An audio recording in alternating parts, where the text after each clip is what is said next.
Good evening all, how are you doing? Welcome to the stream. Sorry I am late. There was an update to Train Sim World. There's about 5 or 6 routes that needed updating. Yeah, I hadn't updated them. Then I had a problem with the Chemnitz Thranta ramp one for some stupid reason. I don't know why. But then I had to force to restart the PlayStation and yeah, everything else from there, really, because it all went to tits up, as they say. Yeah, so I'm just going over to get my water. So, yeah, it's Route Lucky Dip tonight.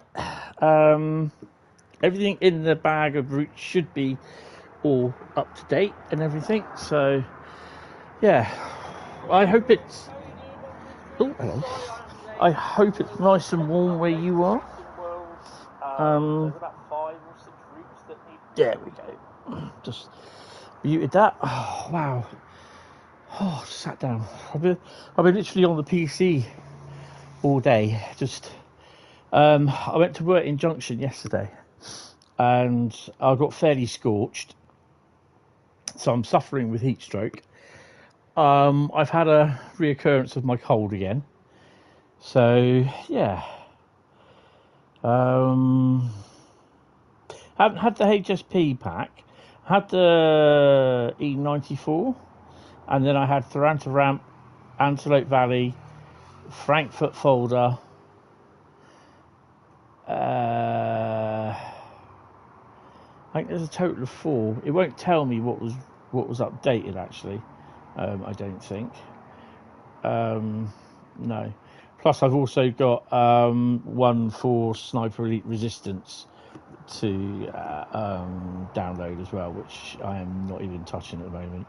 So we had Frankfurt Folder, Boston Worcester, Antelope Valley, Dresden Chemnitz, and the E94 194 Rail Tour version. I've also had Northeast Corridor, Boston Providence. So yeah, I'm not sure what they were, but yeah, it's weird. Good evening, Southwestern. How you doing? Good evening, Nuclear Cheesecake. How are you? Yeah, so we are starting. I will hopefully try and catch the Class 86 stream from Dovetail probably tomorrow or later tonight, depending on what time I finish. I don't really want to finish late tonight, but I'll sort of see if I can get 5 routes done, dependent on what we pick out. So we are just now going to start picking that out. If I've got my routes, yes, I have. Right. So I've got my trademark bag of routes here, and I'm going to give them a good shuffle. Oh, so yeah, yesterday I spent most of the day doing the video for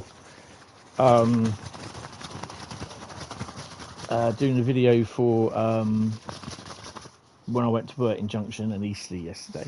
Someone typed stop in the chat as well, by the way.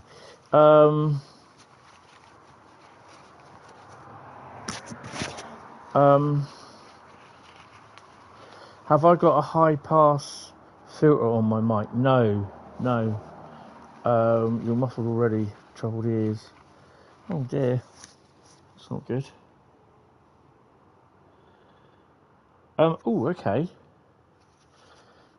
Right, first one. Mind the gap. Yes. Oh, cool.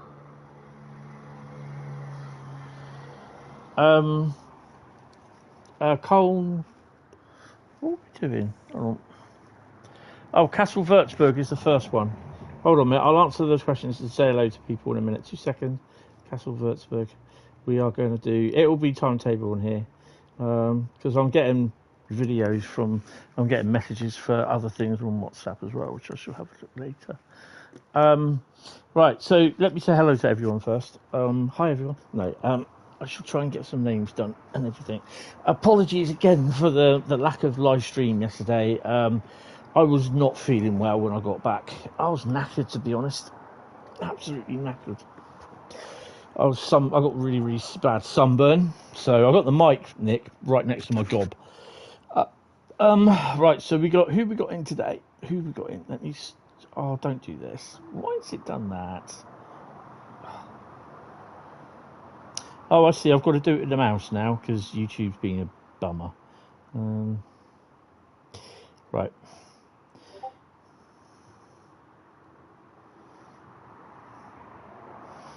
I'm going to turn off Discord because I don't really need it. I've had a look at the footage on the phone, Nuclear Cheesecake, and yeah, it's all right. Right, so who have we got in? We have EM 2.0. Good evening. We have Jacob. Good evening. We have Carl. Good evening. I trust your lawn mowing went well today. We have Metra, good evening. We have Nick, good evening. We have Nuclear Cheesecake, Southwestern, good evening. Metra, can the Metrolinx routes be supported in TSW6? Everything apart from Caltrain will be available to use in Train Sim World 6. So every single bit of DLC apart from the Caltrain Peninsula Corridor DLC will be available to play. So if you've got most of the DLC, it will work. It will just you just got to re-download it again. It's a pain in the bum. It's one of the worst things.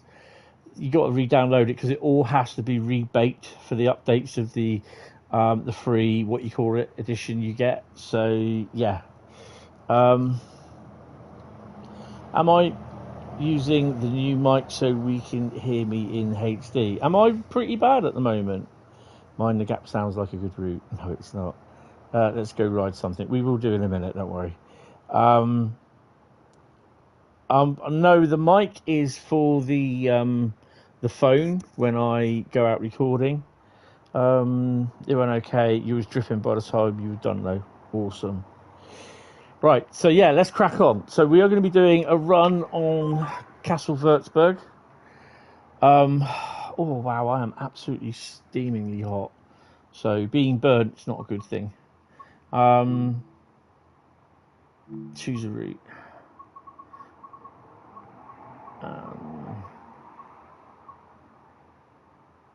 So if you want to keep Peninsula Corridor so you can play it, all you got to do, get rid of everything on Train Sim World 5 apart from Peninsula Corridor. So all you got is Train Sim World 5, you've got your little training centre, and then you've got Peninsula Corridor. That's all you need to do. So that will keep Train Sim World 5. So it won't be that big. But yeah. Right, Frank, Kassell Wurzburg. Is it Schnellverstrecke? It is Schnellverstrecke, isn't it? There we go.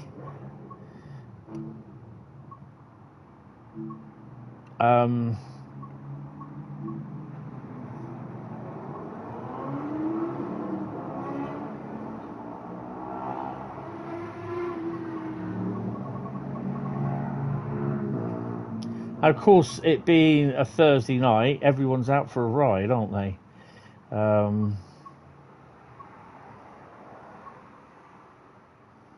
You know what? I really enjoyed doing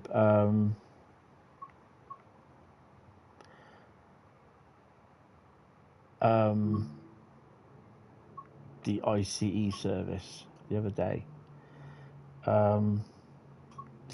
Should we do the 1209 Interlaken Ost to Berlin Hauptbahnhof?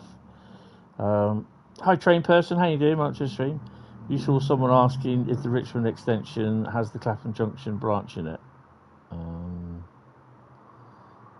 Drag race outside Hentis. Yeah. It's like that most nights. Trust me. Yeah. So we're going to do that one. ICE 372. We're not going to do it with dynamic weather. Do it with a little bit of cloud.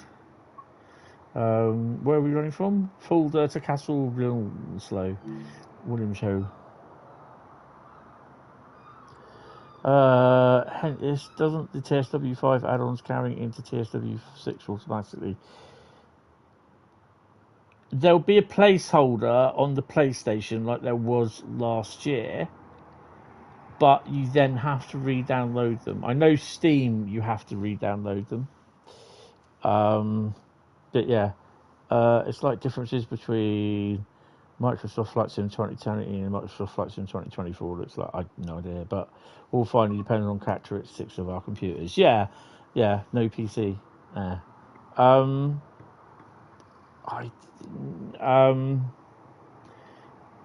No. Yeah, oh yeah, but you still have to download it from Steam, and Steam only allows you a certain amount of band, whatever it's called, to do it. So bandwidth.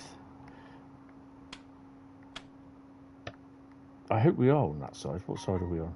Oh, we're on the wrong side. We are definitely on the wrong side.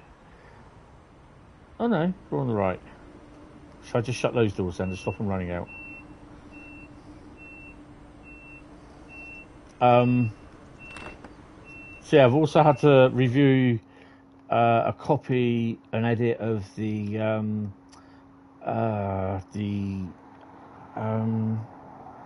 Railway Dog podcast today as well. To be fair, if they don't, more engines and if they don't move engines to give out free starter packs, wouldn't it realistically have made sense to just update the base game, branded it 6, and add a standard deluxe special? No, because the thing is, the new updates they bring out, it requires the route. If you want to bring all your routes over and your DLC over, they have to be going into, they've got to be baked. It's what Unreal does. It bakes everything, so it has to all be baked. All the routes have to be updated. Then people turn around and say, well, surely they should be able to do this if they go over to Thingy 5,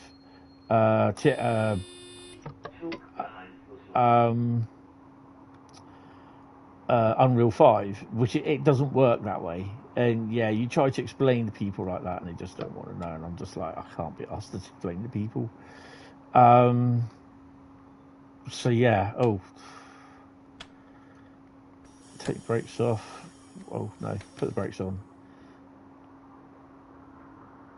To be fair, if they don't move engines and give out free starter packs, no. But from TSW4 to TSW5, it carried on automatically. Yeah, it noted what DLC you had, but you have to manually download it. You have to manually download it. It won't download it automatically. It will, kind of thing, but it takes time to do it. Some people are saying it took nearly 2 weeks to do. So yeah.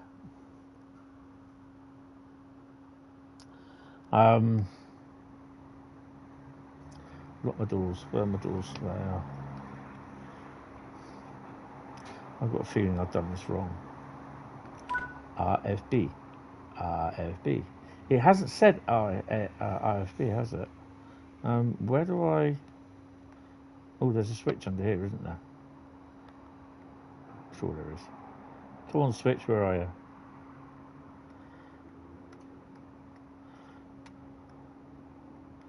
Right, maybe I'm wrong.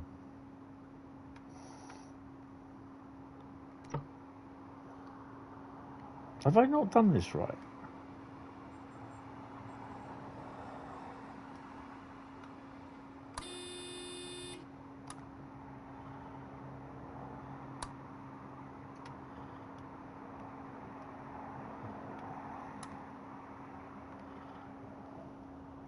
Oh, do my key. Get brakes off. All on the bulkhead behind me. So I have done it then. there you go. Oh no.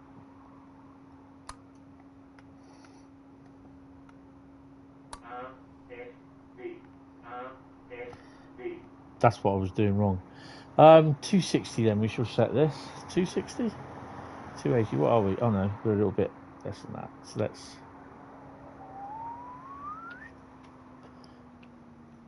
do a bit there. Sounds about right. Yeah.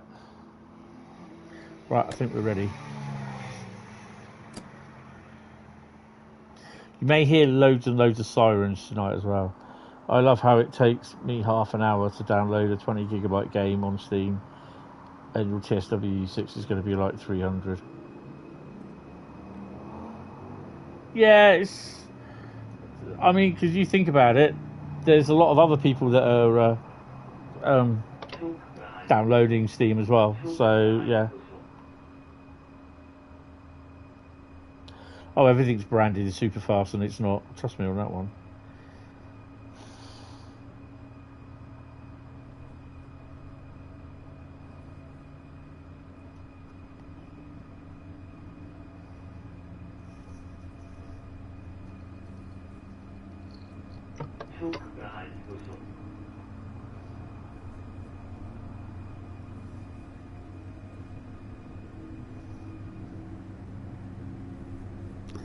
So yeah, I'm a little bit knackered at the moment. So yeah,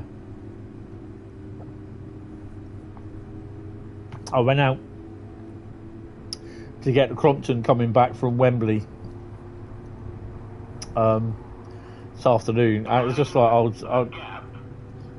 was in an oven. Oh, out there it was about nearly 30.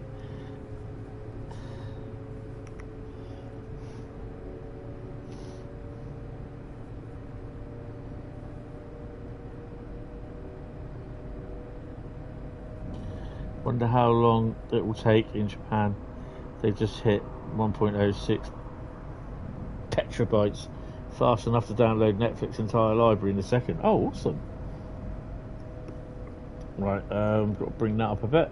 Not long by the looks of it.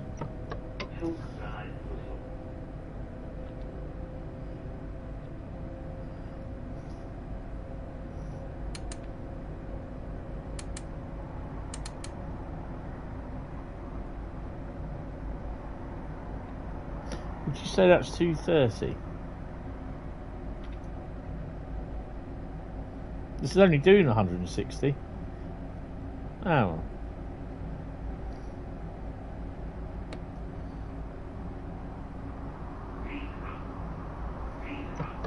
And you're here with 1 gig of bandwidth, yeah.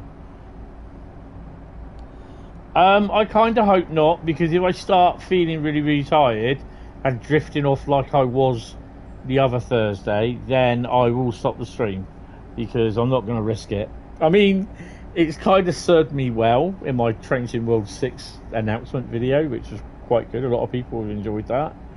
But yeah, it's not something I want to regularly do. So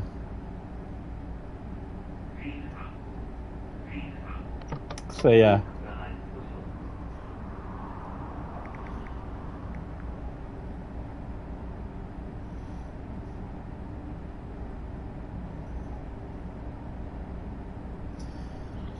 Oh man. So we're doing 160, is that all we can do in here? Maybe use the Bluetooth through your stereo system. Now that'd be good, and turn it up really loud, mate. Yeah. I do apologise. Oh shush. No, you're not doing that. No. Don't. No. Oh, I got to release that, haven't I? Is it that one?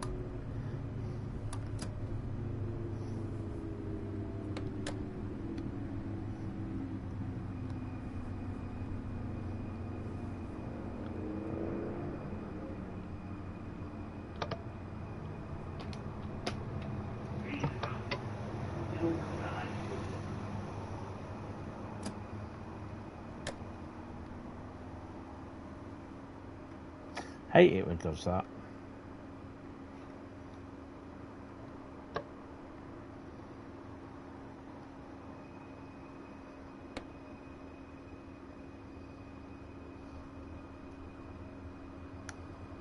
So tweak the equalizer, then you can hopefully hear me. Oh, bloody hell! You're doing 200. How are you doing 245?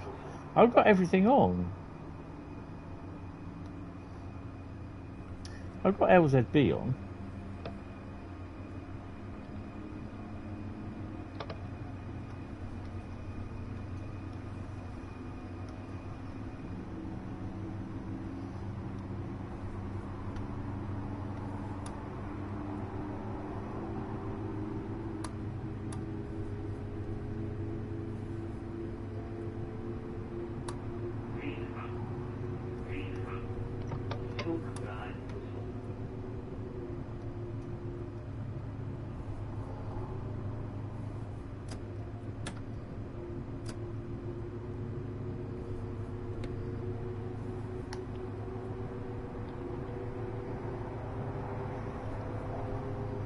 You won't go any higher.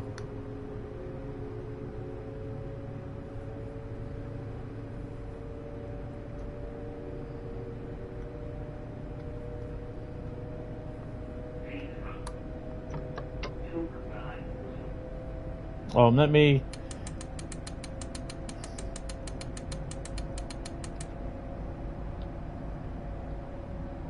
Yeah, it's only let me go up to 100 and something.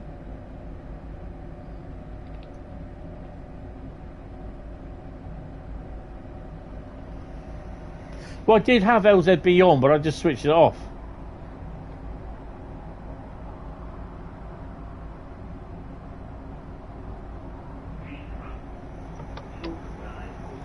Okay, I'll slow down, wait till we get out of this tunnel.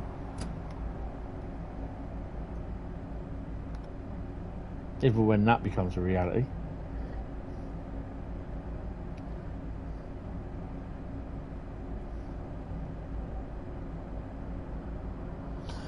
What do I think about the 86? From what I've seen of it so far, I do like it. But I'm hopefully going to watch the stream later tonight or tomorrow. But I've got my video from Worthing Junction in Eastleigh to upload tomorrow, so that'll go live at some point in the morning. Yeah. But yeah, I quite like it, and I like the sounds of the Mark II Fs. Right.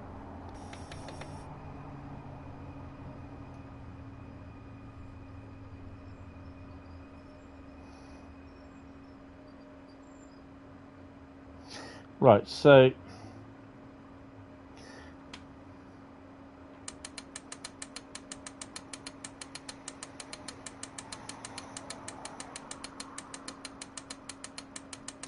the 86 with the Mark IIs is £20. None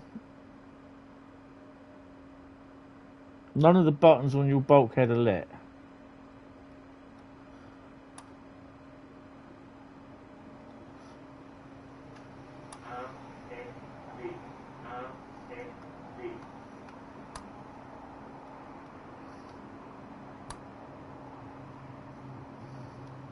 Right, so let's start with Sifa.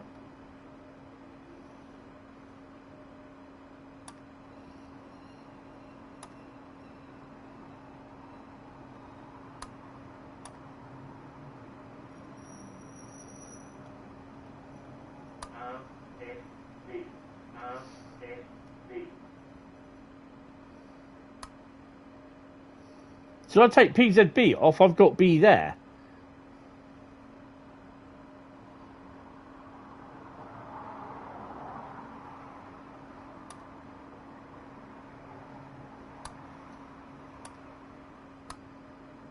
PZ. I'm wondering now if you're supposed to ear infection has actually messed up speakers on your laptop. I will do some audio signal sweeps on them tomorrow. Clear as a bell on BT. Oh, cool. Can you hear me now?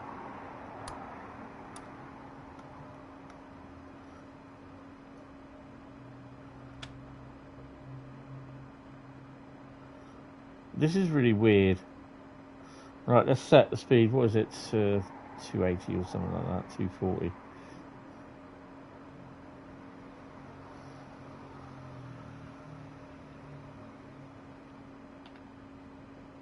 I don't know them.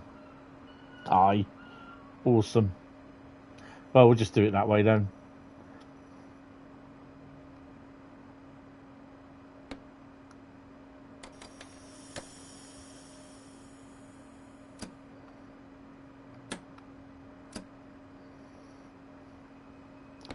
PZB don't affect things when LZB activates. The number changing to B or U tells you that LZB had been taken over from PZB. Did you see LaserJet's new driver thing? Yeah, I did see that this morning. Yeah, I think he's a lucky sod for getting that. But, I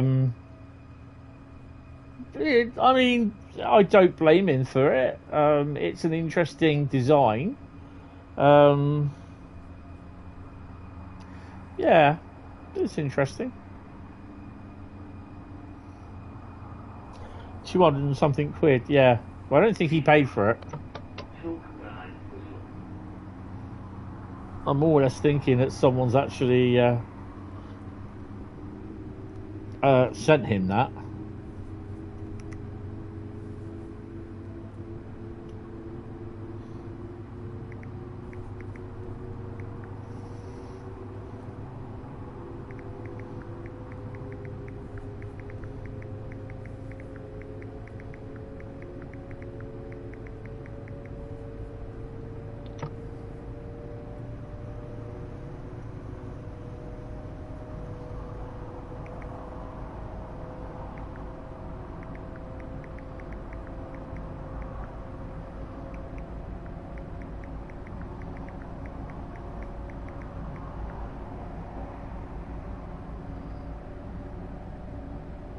Yeah, that's what I mean. He got sent by them.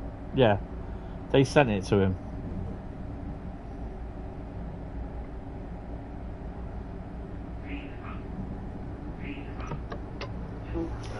Doesn't have enough buttons for 230 euros, no.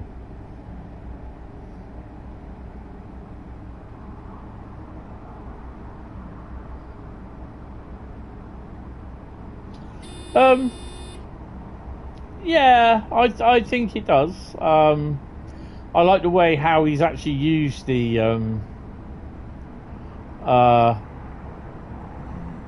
what I would have used it as the horn button, the switch on the far right. I quite like that, as you know, you got issue horn, so yeah, that's quite good. But I would have used one of the other levers as the reverser. But I would have then put a little note under it saying reverser as to what it is.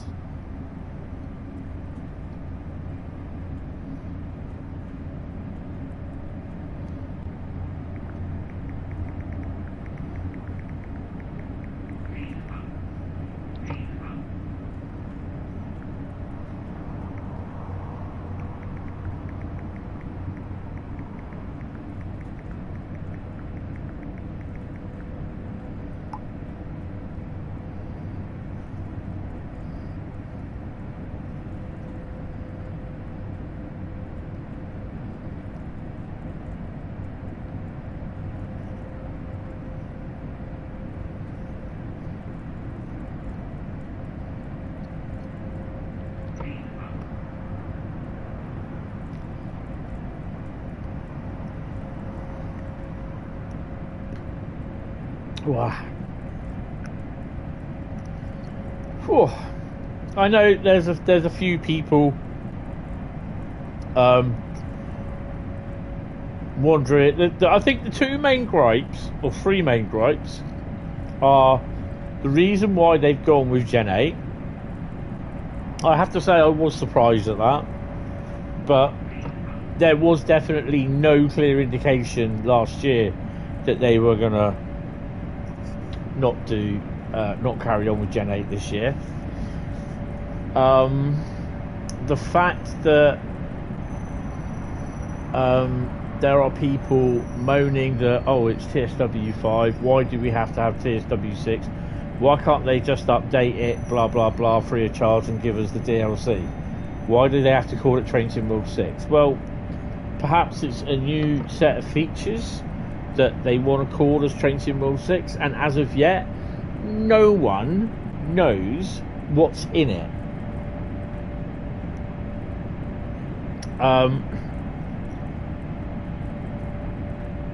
I don't really care what colour the TSW logo for the logo for number 7 will be, to be honest. I don't see why they don't have to make another version, because the thing is, though, what I don't think some people understand is that you're not paying for the core update. You're not paying for the name change. All you are paying for are the 3 routes that they haven't announced what's in them yet, and the 3 loco packs. So how it stands is it will probably be a German, US, and UK route. You don't think Gen 8 will have many products that's available in the span of TSW6 though? You expect Tadami would, since you believe it quite a quiet route. Yeah, could well be, yeah. So you are paying for 3 routes. Well, literally 2 routes. And you get one a bit free. You would like a new Scottish route. I don't know what they are. Now, again, and the other thing is, you know, people turning around saying, well, they should drop Gen 8 because it's holding back Gen 9 and PC, which, in fact, is not true. As Matt said, Gen 9, well, PC, and then Gen 9, PC is worked on first, then it drops through to Gen 9, and then, you know, if everything goes right on Gen 9, it's great. It will go through as normal. Nothing will get taken out. No separate timetable, no separate listing timetable. And then basically, if stuff needs to be taken out of the timetable from Gen 9, so it goes through to Gen 8, then so be it. And then that is where I think you will start seeing stuff in the Train Sim World 6 lifetime, and possibly I don't think we'll see it after next year. I don't, for Gen 8, I don't know.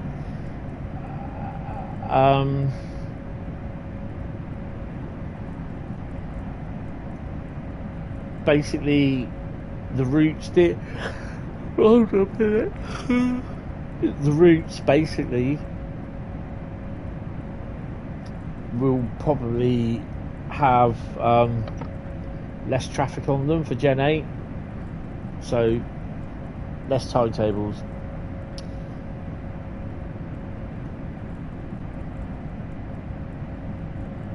I don't know. I've got no clue what the routes could be. And as for locos, I'm not sure that they are doing steam locos. That's not to say third parties won't be. But yeah, if they want giant, stupidly detailed routes, but then complain if their Gen 9 starts running badly, for example, Frankfurt S-Bahn, there were some performance issues. I mean, you know, to be honest, it's not how I wasn't happy that we got the reduced timetable. I understand why we got it, but then they renamed that as the standard timetable, which it wasn't. It was a reduced timetable. You can't turn around. You can't say it was a reduced timetable and then change it to standard timetable when they were saying it's a reduced timetable, and yet it's an enhanced timetable. The PC version was the standard timetable, so that is what I didn't like about it. I can understand why we've got the reduced, and it will always be a reduced timetable to me. I can understand why on Gen 9 we got the reduced timetable for Frankfurt S-Bahn. I can understand that. It's how they went about saying, well, it's now the standard timetable when the PC is the enhanced. No, it wasn't. You always said it was a reduced timetable. So, yeah. Hi, Sebridge Likes Trains. How you doing? Welcome to the stream. Hi, Great Western Photography. How are you, sir? Welcome to the stream. You've had a few Scottish routes, but everyone got pissed at Rivet, and that one, the consequences of not having anyone. No, I don't. No, nothing at all to do with that. I mean, look at Cathcart Circle. That was Dovetail. Oh, hello. What's going on here? Just take them off. Most of the routes are based down south, which is annoying for us northerners. Well, I don't know. You got a couple from around Manchester, West Coast Main Line over Shap, Tees Valley.